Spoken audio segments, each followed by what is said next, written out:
Nomads and their movements. Basically, they were divided here in according to the terrain in which they live in. So, starting with the mountains. First were the Gujjar Bakarwals, which were mainly based in Jammu and Kashmir. वो लोग goat and sheep उनको rare करते थे and जैसे winters में वो लोग जैसे शिवालिक के जो लोअर फुट हिल्स होते थे, जो लोअर माउंटेन्स होते थे, जो उतने गर्म नहीं होते थे उस टाइम में, वहाँ पे रहते थे एंड समर के टाइम में वो कश्मीर वैली में चले जाते थे।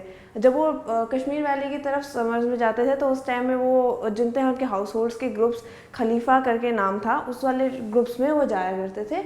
और उसी तरीके से हिमाचल प्रदेश में जो गड्डी शेपर्ड्स हैं वो लोग भी विंटर में वो भी शिवालिक के फुट हिल्स में रहते थे एंड समर के टाइम में वो लाहौल एंड स्पीति की तरफ माइग्रेट करते थे। एंड उस टाइम में वो लोग जैसे जो अपना उनका हार्वेस्ट होगा, जो उन्होंने पहले सो कर रखा था, उसको वो रीप करेंगे एंड उसके बाद जो विंटर के लिए उन्होंने फिर से वो अपना नया क्रॉप्स सो करते थे। फिर इसके बाद गुज्जर कैटल हर्डर्स, वो लोग मेनली गढ़वाल कुमाऊँ उस एरिया में रहते थे। उनका माइग्रेशन का सिस्टम ये था कि विंटर में जो ड्रायर बब्बर फॉरेस्ट होंगे वहाँ पे वो रहेंगे एंड उसके बाद जब समर्स वाले केस में हायर मीडोज जहाँ थोड़ा कूलर होगा, बुंग्याल्स करके वहाँ वो मूव करते थे। तो इनका मेन मोटिव ऑफ मूवमेंट इस वाले केस में ये डिफाइन होता था कि ये लोग जैसे जो सीजनल चेंजेस हो रहे हैं हॉट एंड कोल्ड, उससे अडेप्ट कर सके एंड ऑल्सो कि सिंस वो मूवमेंट उनकी पॉसिबल थी तो ये होता था कि वो ज़्यादा एक एरिया को एग्जॉस्ट नहीं करेंगे एंड फिर जब वो मूव करेंगे तो वो बचे हुए जो पहले वाले पैस्चर को वो फिर से रिकवर होने देंगे, जिससे ज़्यादा मतलब इंटेंसिव ग्रेजिंग ना हो। तो इससे पैस्चर का क्वालिटी भी सिमिलर है, मतलब मेंटेन रह पाता था एंड ऑल्सो वो लोग अडेप्टेशन उनके लिए ईजियर होता था।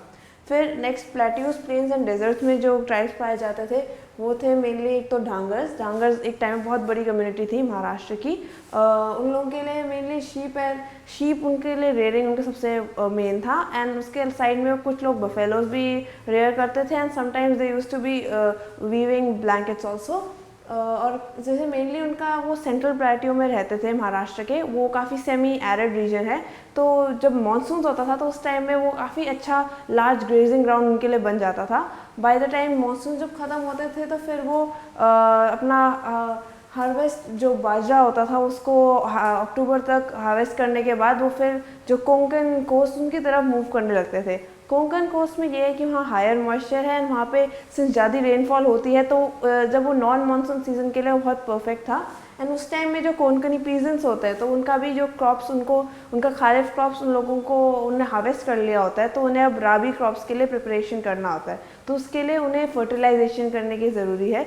तो उसको अप्रोप्रिएटली करने के लिए ऑब्वियसली जो इनके जो जितने भी एनिमल्स होंगे उनका मैन्योर ऑब्वियसली बेनिफिशियल होगा फॉर फर्टिलाइजेशन एंड ऑल्सो कि जो उनके जो स्टबल होता है, स्टबल बेसिकली जो उनके बचे हुए जो पुराने वाले हार्वेस्ट किए हुए के छोटे छोटे पीसेस बचे होते हैं भी, तो उसको क्लियर करने में एनिमल्स बहुत यूज़फुल होते हैं। तो इस सेंस में दोनों पार्टीज़ का बेनिफिट होता है क्योंकि इन रिटर्न उन्हें राइस दिया जाता है जो उनके जो ढांगर्स के एरिया में काफ़ी रेयर है।